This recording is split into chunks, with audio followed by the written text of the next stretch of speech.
Good morning and welcome. It's great to have you here with us again this morning.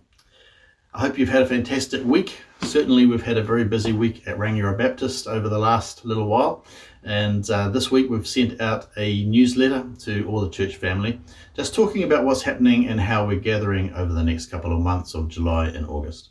So if you didn't receive that, contact the office at rbc.net.nz. They would love to send you a copy of that newsletter and add you to the newsletter mailing list if you're not already on that. So today, great that you could be with us, and we're going to talk about slavery later on today and how that applies to us today in New Zealand and as Christians and what our response to that is. But let's go now to a time of worship together. But before we do that, let's just pray. Father God, I just thank you that we can come together wherever we are, and that wherever we are, Father, that you are with us. You are Emmanuel, who is God with us.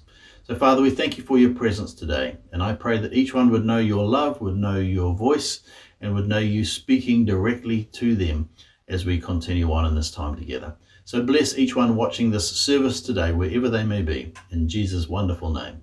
Amen. Let's go to worship together.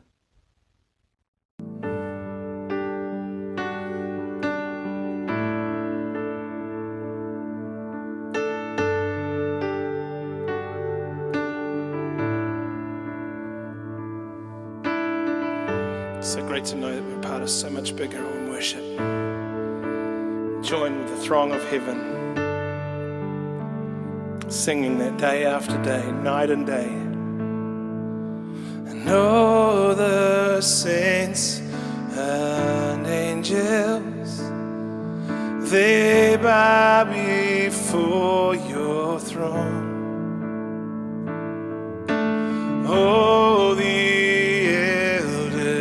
cast their crowns before the Lamb of God and sing.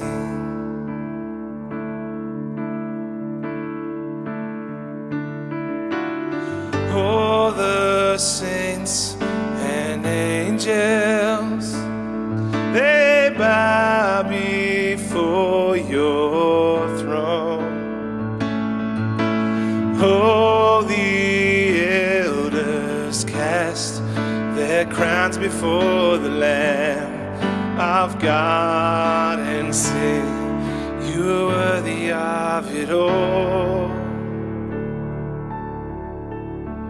You are worthy of it all.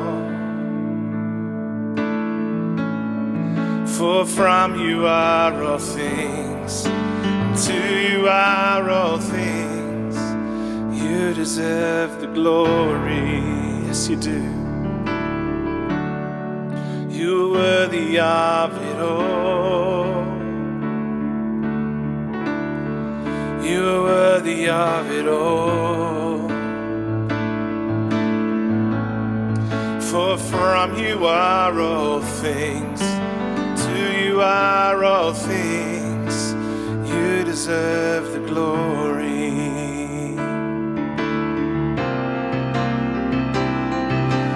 All the saints and angels, they bow before your throne. All the elders cast their crowns before the Lamb of God and sing, you are worthy of it all. Yes, you are. You are worthy of it all. That's my God.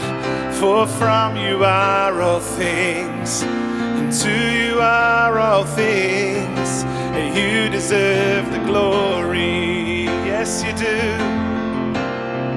You are worthy of it all. You are worthy of it all.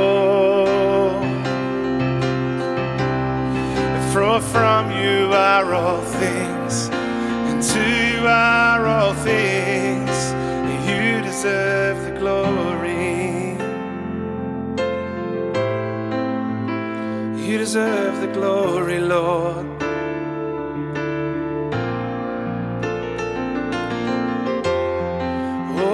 worship, worship and bow down. Day and night, night and day, let incense arise. Day and night, night and day, let incense arise. Day and night, night and day, let incense arise. Day and night, night and day, let incense arise. Day and night, night and day, let incense arise. Day and night, night and day, let incense arise. Day and night, night and day, let incense arise. Day and night, night and day, let incense arise. You're worthy of it all. You're worthy of it all. For from you are all things, and to you are all things. You deserve the glory. Yes, you do. You are worthy of it all. You are worthy of it all. For from you are all things, and through you are all things. For from you are all things, and to you are all things. For from you are all things, and through you are all things. You deserve the glory. You deserve the glory.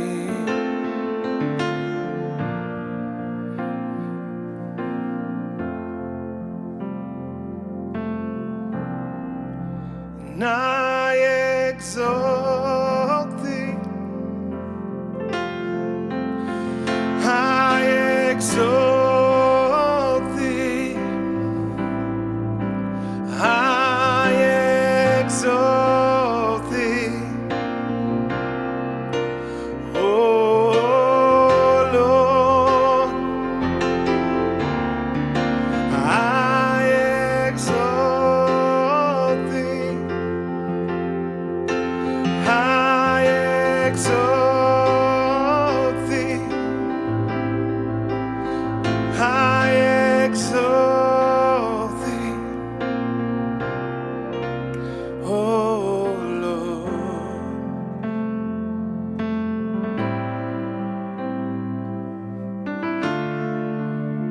So love your presence, Lord.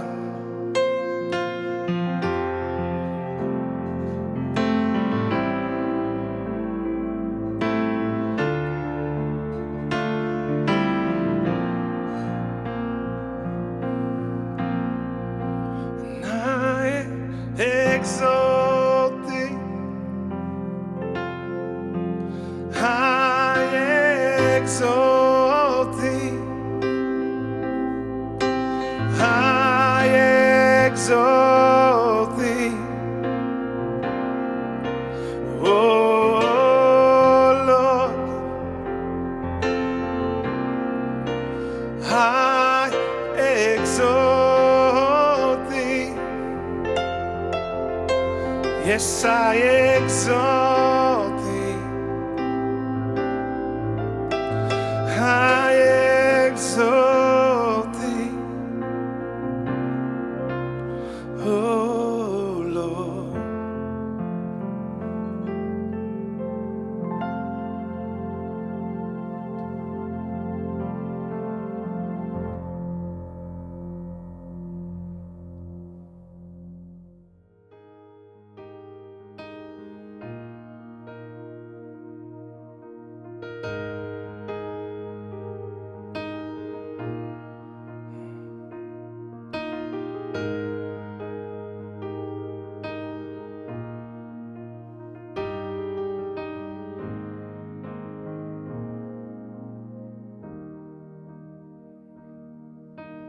Know the saints and angels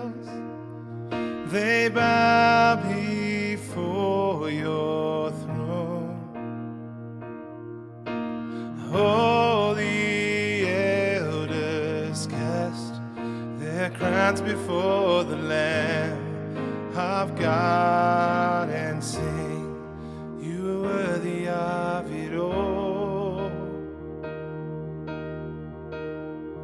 You are worthy of it all. For from you are all things, to you are all things. You deserve the glory.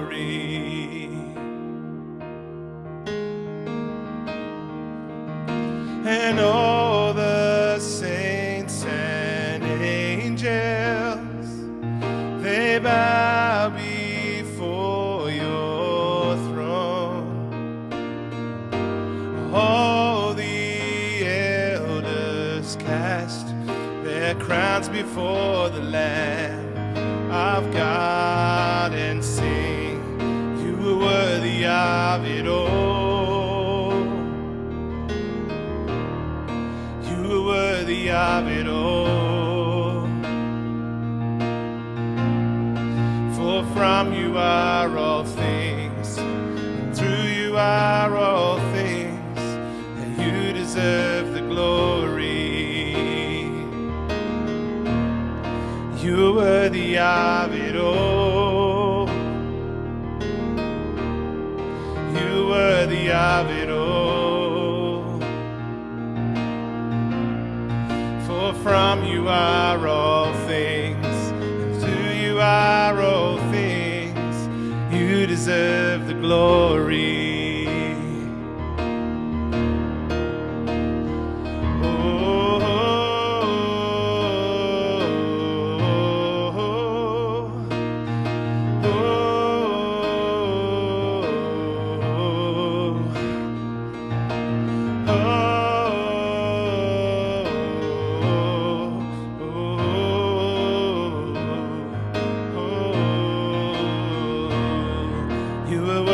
Of it all.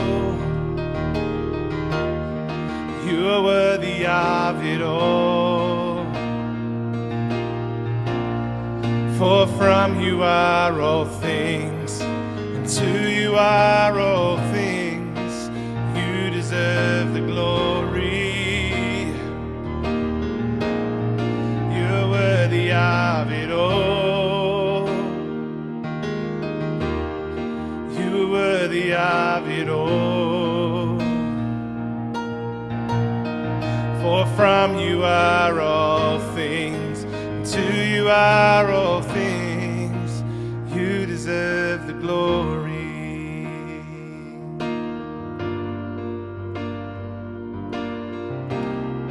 You deserve the glory, Lord. Yes, you are. You're all powerful, God. Join with heaven. Day and night, night and day, let incense arise. Day and night, night and day, let incense arise. Day and night, night and day, let incense arise. Day and night, night and day, let incense arise. Day and night, night and day, let incense arise. Day and night, night and day, let incense arise. Day and night, night and day, let incense arise. Day and night, night and day, let incense arise. You are worthy of it all. You are worthy of it all. For from you are all things, to you are all things. You deserve the glory. You are worthy of it all. Yes, you are. You are worthy of it all. For from you are all things, to you are all things. You deserve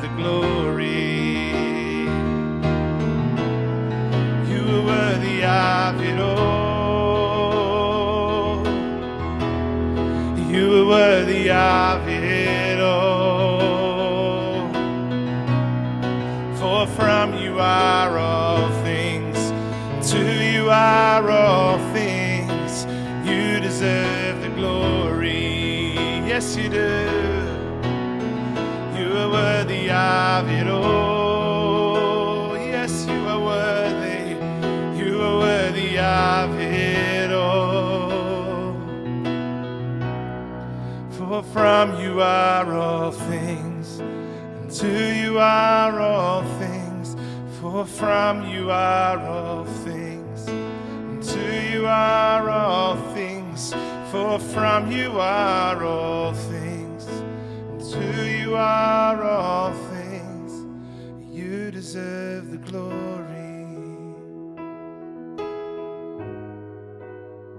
You deserve the glory, Lord. Give you all the honor. Join with heaven. Join with all heaven and sing day and night, night and day.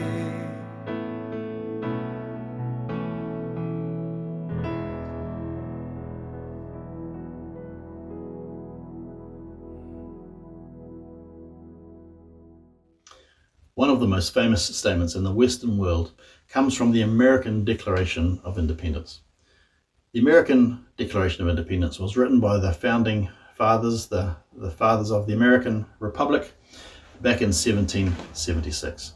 So Thomas Jefferson and some of the others wrote this statement, the second paragraph of which says this: "We hold these truths to be self-evident, that all men are created equal, that they are endowed by their Creator with certain inalienable rights, that among these rights are life, liberty, and the pursuit of happiness." You may have heard parts of that statement throughout your life in different films. It's a statement that goes to the heart of what it means to be American, and the Americans are very proud of that statement. And so that very last statement, the rights to life, liberty, and the pursuit of happiness, go to the core of what it means to be American. One of the great ironies of this statement is that those who wrote this statement did not live by it. And so Thomas Jefferson himself, who was one of the writers of this declaration, he actually stood up and he said, slavery is one of the great moral wrongs of our time. And he said, people have the right to be treated with equality. People have the right to have liberty. People have the right to determine their own lives and to pursue this happiness. And yet for all his life, he was actually a slave owner. He owned slaves. And so he didn't see anything wrong between those two ideals. And so when you boil it all down, really what he was saying was, these are great ideals, but when push comes to shove, when it comes to my life being threatened and my right to pursue happiness for myself, when it comes to the standard of living that I want for myself and for my family, I'm happy to see others put down and to see others not actually enjoy this so that I can pursue the kind of life that I want to pursue. And so we would call it hypocrisy, wouldn't we? We'd say, well, he says one thing, but his life is living another. He says it's all about life, liberty, and equality. But in fact, that's only until his own lifestyle is threatened. And then he's like, well, actually, no, I need to own slaves so that I can actually have the kind of life that I feel entitled to. So it's actually about my life. It's about my equality, which is actually not equality at all, is it? It's just saying this is about my life and my right to pursue happiness. All people may be created equal, but clearly some, as George Orwell said once very famously, all people are created equal, but some are more equal than others. And that's not how it should be, is it? I mean, these ideals of equality, that we all have certain inalienable rights, that we have the right to life, to liberty, and the pursuit of happiness are great ideals. But they're only great ideals if we actually follow those through and make sure that they are there for everyone. I think it would be true to say that what we see happening in America with demonstrations right across America, civil unrest, riots, the whole thing around Black Lives Matter has its root right back at this time, when they said these are the rights but then the injustices that followed from not pursuing that and not seeing that happen, the inequality and the battle for that continues on to this day and has its roots right back there in that Declaration of Independence, which was never followed through on. And so it was held up as being the standard that everybody should be entitled to. But clearly for many, it was never the standard and is not even to this day. And so, in fact, the Black Lives Matter demonstrations go right back to this declaration, that everybody should be able to actually be created equal, that everybody was created equal, that everybody has a right to equality, that everybody has the right to be treated with equality, that everybody has the right to be treated with dignity and respect, and everybody does have the right to pursue life in their own way, as long as it doesn't hurt other people, clearly. And so what we're seeing in America today, and right across the world, comes down to the fact that this is a statement which everybody believes, but has never really been delivered on. So this morning I just want to talk about slavery. I want to talk about how slavery happens, but also where it is today. We tend to think that slavery is in fact something that happened in the past. That hundreds of years ago people took people captive, and they took them from Africa and sold them into America, into the Caribbean, to other parts of the world. Other countries were taken captive and sold into slavery, but that this doesn't happen anymore. The reality is something quite different. It's very easy to go onto the internet and go, how many slaves are there today? And the stats would suggest that those who are living in slavery, those who have no control over their own lives, those who are living in a state of oppression, where somebody else dictates every aspect of their life. And if you define that as slavery, then there are over 40 million people in this world, in this time, in our generation, who are living in a form of slavery. You know, New Zealand is not exempt from this. As recently as 2014, we passed a law which said that any foreign chartered vessel that came into the country needed to have the New Zealand flag on it. So it needed to show the New Zealand flag and come under New Zealand laws so that we could go onto those vessels and inspect them to make sure that there was no slavery going on. Because right up until that time, that was what was happening, was that people were actually being taken captive, they were being kidnapped, they were being forced onto these large charter vessels, and they were being subject to all sorts of violence, and they were being forced to work incredibly long hours. Some of them lived and died on those ships without ever seeing home again because they had literally been taken captive. And some people actually had been enticed onto the ships with offers of salary to find that there was never the case. And so they were stuck on the ships for years on end in all sorts of harsh conditions, being treated that way. And they were fishing in our waters, and those fish were being sold in our markets. And so in July 31, 2014, a law was passed to stop that happening. Quite regularly, we actually read about immigrants who come into the country with promises of work, to work in restaurants or to work in takeaway bars. And in fact, they find that actually the job is not what they thought. They're paid very substandard wages, if wages at all. Their passports are confiscated. They're made to sleep on the floor in the kitchen. They are told that if they complain, that they'll be handed over to immigration, that they are illegal immigrants, and they'll be kicked out of the country. And even as recently as last year, we found that this was happening in Rangiora in one of our large liquor stores. And so they got kicked out of their liquor chain, and prosecution is still going on to this day. So it's right on our doorstep. Slavery exists. It exists in New Zealand. You only have to look at the sex trade, where people come into New Zealand and they're taken captive, and they're subject to prostitution. They're forced to become prostitutes, to take drugs, and this kind of thing is actually right across the sex industry in New Zealand today. But as well as people who are slaves in New Zealand, there is actually also a consumer attitude in New Zealand which actually is driving this as well.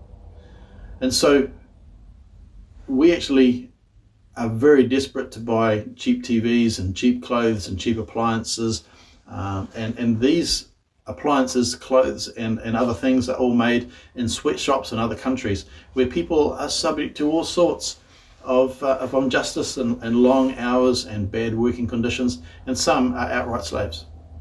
And so the clothes and the things that we buy from places in India and China and other countries, they're coming into this country, and we're desperate to buy them, and so we turn a blind eye to the conditions because we want the latest iPhone. And if we want to buy the latest iPhone, and we won't be able to afford it unless it's made in China in some sweatshop somewhere. And so our desire for big screen TVs, for the latest technology, for the things which we think will make us happy, are actually causing grief and hardship and slavery and oppression in other parts of the world. And so our lifestyles are actually also catering to this as well. In fact, we can actually look at what is happening in Hong Kong right now. So this week you will have heard probably about how China has passed new laws in Hong Kong that says anybody who actually disagrees with the state, anyone who badmouths China, can be arrested and put into prison for the rest of their lives. Now, clearly that is a huge injustice. The rights to democracy, any democratic right in Hong Kong has been totally squashed. Any right to protest, any right to voice their own opinion, which is in conflict with the state, is now come to an end. And I see that the UK has actually said, well, we'll actually allow 3 million of those people living in Hong Kong to come back to the UK.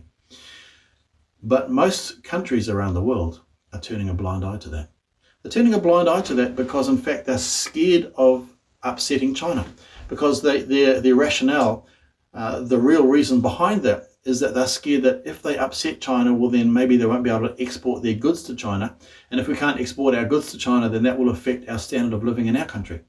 And so New Zealand is actually in this boat as well. We're terrified of actually offending China. And so we're saying, well, actually, China's doing this wrong, but it's got nothing to do with us. And so New Zealand is really taking no action at all.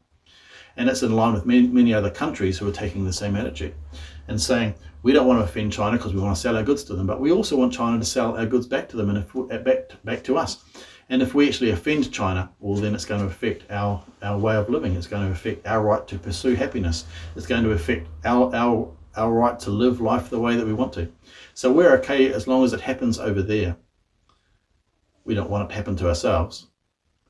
We believe everybody should have this right, but only as long as it doesn't affect our lifestyle. Does that sound familiar to you? It sounds to me a lot like the things that we're critical about Thomas Jefferson. So when we say, well, Thomas Jefferson was a hypocrite because, in fact, he said these things, but he never lived them, are we not subject and are we not guilty of the same thing as well? So our need for a certain sort of lifestyle, our need for a certain way of happiness, the pursuit of life that we want for ourselves and our family, if that's causing harm to others, is that not wrong as well? We see that Jesus was very passionate about setting people free.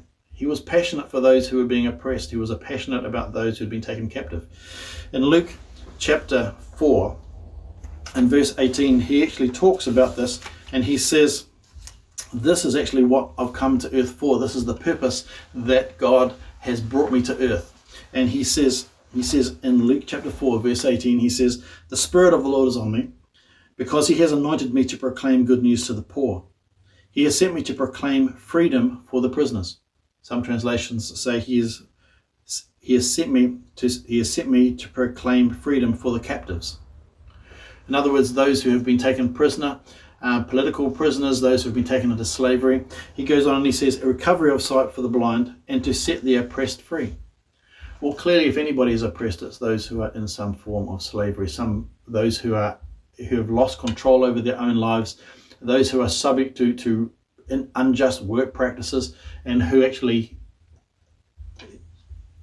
need to actually work in these conditions so they can live the barest minimum way that they can live. And this clearly distresses Jesus. It distressed Jesus in his time, and it distresses him in our time.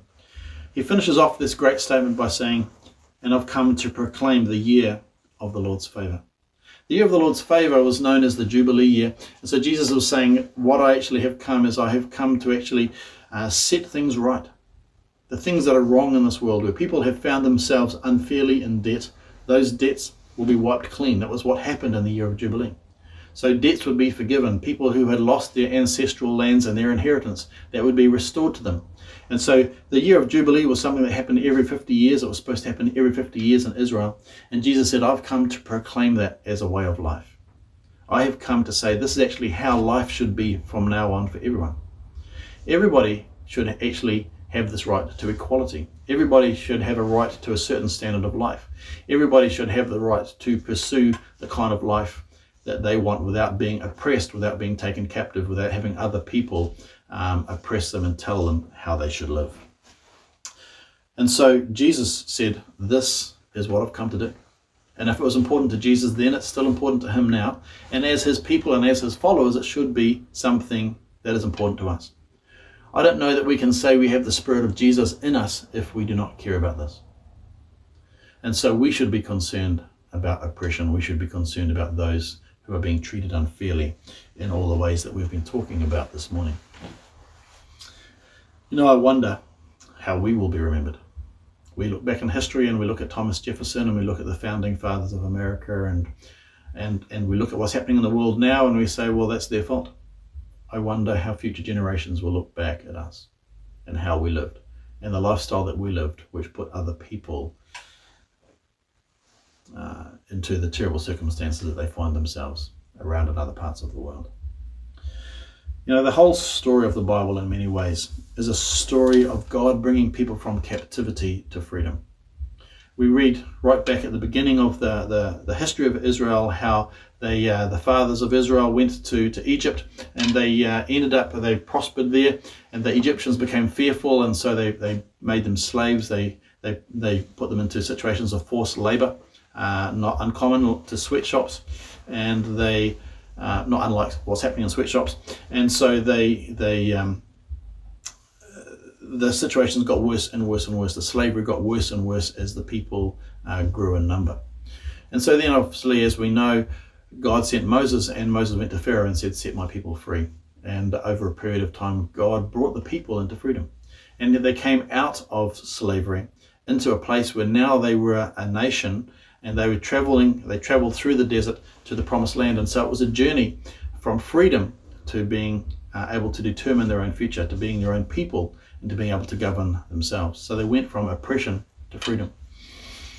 And so that was the story. And so amazing story of God bringing people out of slavery to a place of freedom and a place of blessing, a place where he would provide for them. He would be their master. He would be their Lord.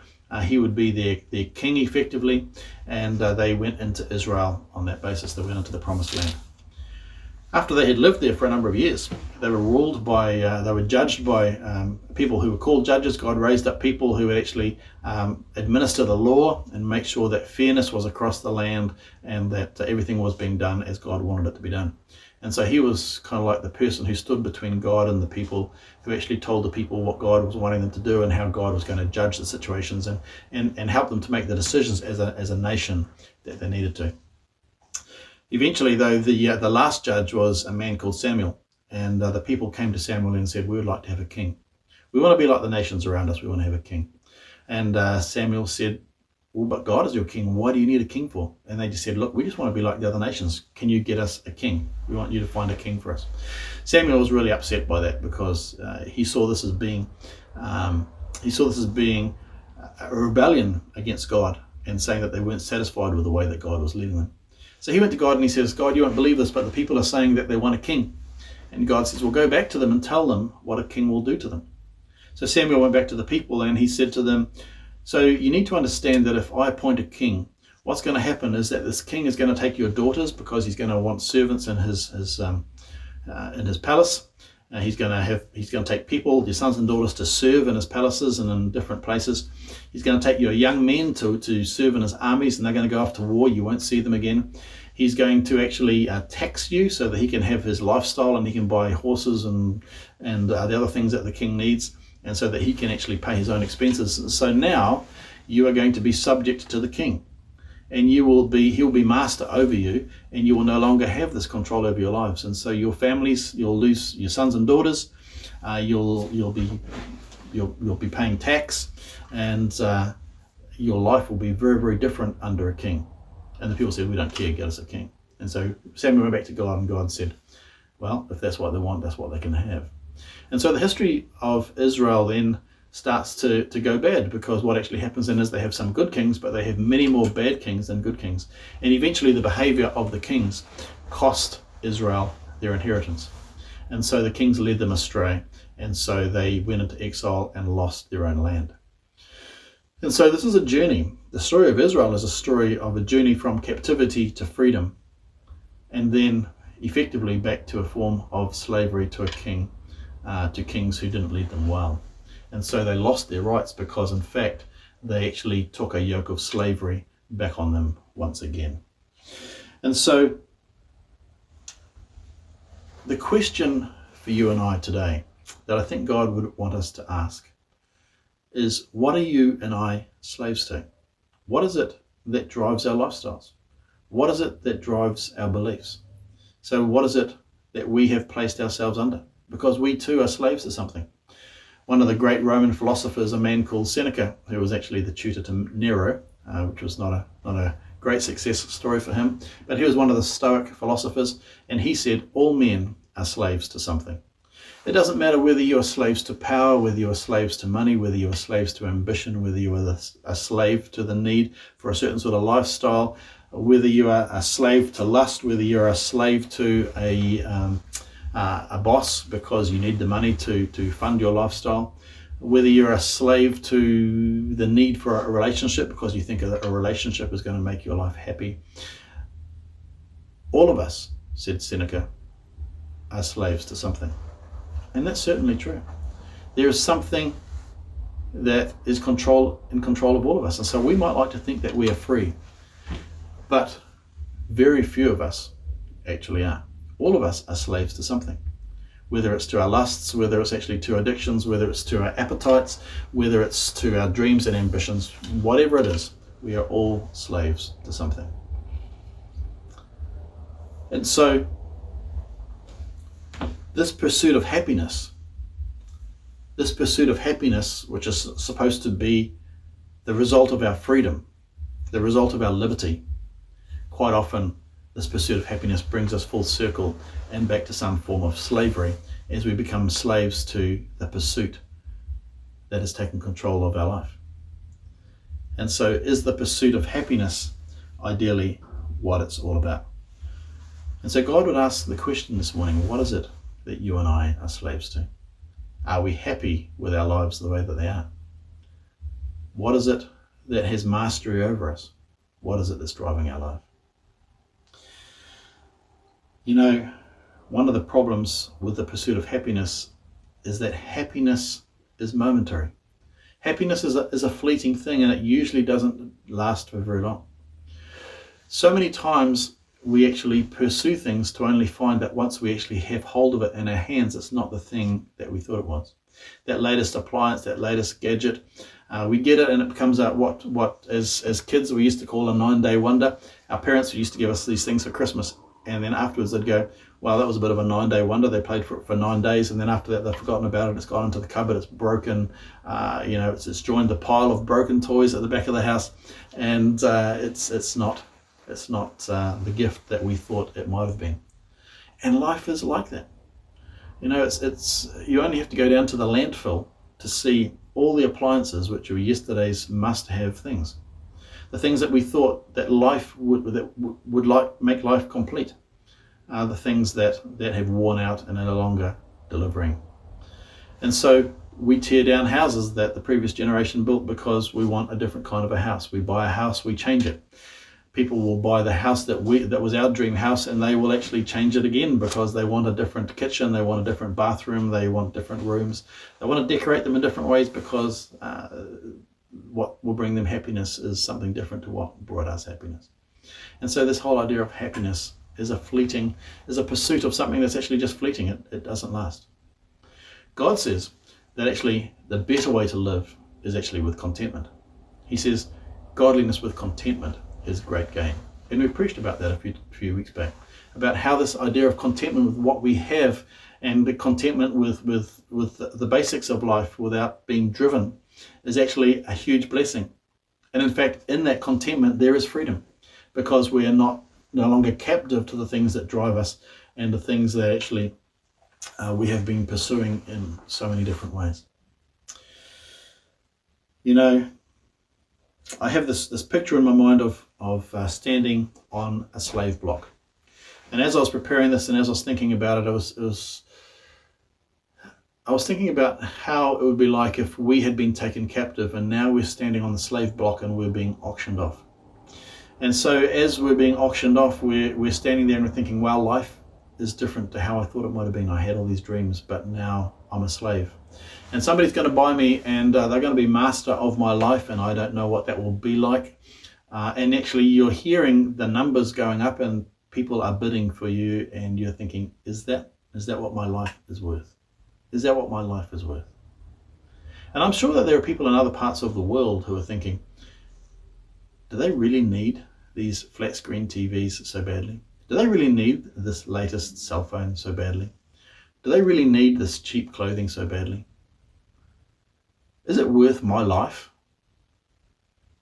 And so it's a complex situation. I understand the whole economics around that. But I'm sure there are people around the world who are looking at our lifestyles and going, is this really what it's all about? Is my life worth that? And so you're standing on the slave block and you're hearing this price going and you're going, wow. So now they're putting a value on my life, which I thought was beyond value. Now apparently there's a value on it. And eventually the hammer falls and they say sold. And you look down and you see your new owner, and your new owner looks back at you and you think, what kind of owner is this owner going to be? And so you follow the owner off, your new owner off to the house where he lives and where you are going to live from now on. And he says to you, I have bought you so that I can set you free. And that man's name is Jesus. Because Jesus paid the price to set you and I free from all of this. When he came and he said, I've come to set the captives free, he came to set you and I free from the captivity to the wrong kind of living, from captivity to the wrong beliefs, from the wrong worldview, from the wrong idea about what life was all about. He came to set us free from this pursuit of happiness so that we could live in a form of contentment. But more than that, he actually not just set us free as slaves, but he adopted us into his family. And so for those of us who actually have accepted Jesus as Lord and Master, he says, you are now part of my family. You're now part of the royal family of heaven. God is your Father and I am your brother. And all the benefits that flow from being part of the royal family of heaven are now yours. And so now, before you were a slave, and even before you were a slave, this is even better than what was happening before you were a slave. Now you have been set free from everything and you have this ultimate way of life. This is the way of life, he says, that you were actually always intended for. When you were born, God planned that you would live this certain kind of life. And so up till now, you haven't been living it, but now you have been set free so that you can live it. Now you have a purpose. Now you have contentment. Now you have joy. Now you have the identity of who you were always supposed to be. Now you have found your true identity as a member of the family of heaven. And yes, it comes with responsibilities. Yes, it comes with obligations. Yes, it comes with a certain way of life. And it comes with obedience to God. And so sometimes in the Bible it says you've been set from slavery to the world so that you can be a slave to Jesus. And that doesn't sound so flash, does it? But in fact, he's saying, as your master, I am calling you to a way of life which you will find deeply satisfying. And that deeply satisfying life comes with a certain way of life. But this is the life that God always intended for you. This is the life that you were designed for. And this is the life that is true to the identity that God always meant for you to have. So Jesus came that you and I might have this kind of freedom. This kind of freedom is a blessing not just to you and to me, but it's a blessing to the rest of the world. Because Jesus says these are the two greatest commands, that you should love God with all your heart, with all your soul, with all your mind, with all your strength. I don't know about you, but if somebody came and set me free from slavery, they would automatically have my love for the rest of their life. I would say, as long as I live, I will serve you willingly because you have set me free. And then he said the second command is like the first, that you will love your neighbor as yourself. And that really goes to the heart of what I think the founding fathers of America were talking about when they said all men are created equal. All men were created with these certain inalienable rights: the rights to life, the right to liberty, the right to pursue happiness, although I would say that actually contentment would be a better word than happiness. And I think that goes to the heart of what they thought.